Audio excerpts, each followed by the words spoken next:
வணக்கம். உங்களை நம்மளுடைய ஆஸ்ட்ரோ ட்ரெண்ட் சேனலுக்கு வரவேற்கிறோம்.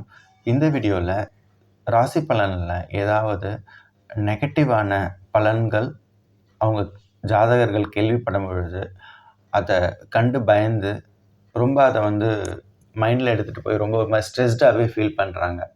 ஸோ அந்த மாதிரி ஃபீல் பண்ண வேண்டிய அவசியம் இல்லை. ஸோ அதை பற்றி தான் கொஞ்சம் டீட்டெயிலாக இந்த வீடியோவில் நம்ம பார்க்க போகிறோம். இது வரைக்கும் நம்ம சேனலை சப்ஸ்கிரைப் பண்ணாதவங்க சப்ஸ்கிரைப் ஐக்கானையும் அது பக்கத்தில் உள்ள பெல் ஐக்கானையும் கிளிக் பண்ணி நம்ம சேனலை சப்ஸ்கிரைப் பண்ணிக்கோங்க.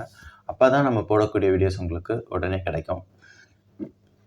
ஜாதகர்கள் இந்த ராசி பலனை கேட்டுட்டு அதில் நெகட்டிவாக நமக்கு பலன் இருக்குது அப்படின்னும் பொழுது அதை ரெகுலராக நீங்கள் நினச்சிட்டு வருத்தப்பட வேண்டிய அவசியம் கிடையாது. ஏன் அப்படின்னா ராசி பலனில் சொல்லக்கூடிய விஷயங்கள் எல்லாருக்குமே அக்யூரேசியாக நடக்காது. ஏன் அப்படின்னா ஒரு பழமொழி ஒன்று சொல்லுவாங்க, தசாநாதனை மீறி புத்திநாதன் வேலை செய்யாது, புத்திநாதனை மீறி கோச்சாரம் வேலை செய்யாது அப்படின்ட்டு. அதாவது தசாநாதன் புத்திநாதன் இவங்களுக்கு இருக்கிற பவர் கோச்சாரத்துக்கு அந்தளவுக்கு கிடையாது.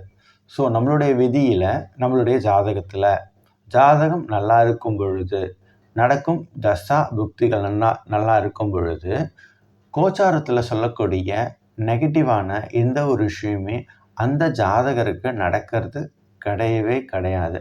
அதனால் நெகட்டிவான இந்த கோச்சார பலன், அதாவது இந்த ராசி பலன் நீங்கள் கேட்கும் பொழுது அதை பற்றி யோசித்து கவலைப்பட வேண்டியதோ அது நமக்கு நடந்துருமோ அப்படின்னு பயந்துக்கிட்டே இருக்க வேண்டிய அவசியமோ கிடையாது. ஏன் அப்படின்னா அது ஒரு பொது பலன் தானே தவிர அது உங்களுக்கான சிறப்பு பலனோ உங்கள் ஜாதகத்துக்கான பலனோ கிடையவே கிடையாது.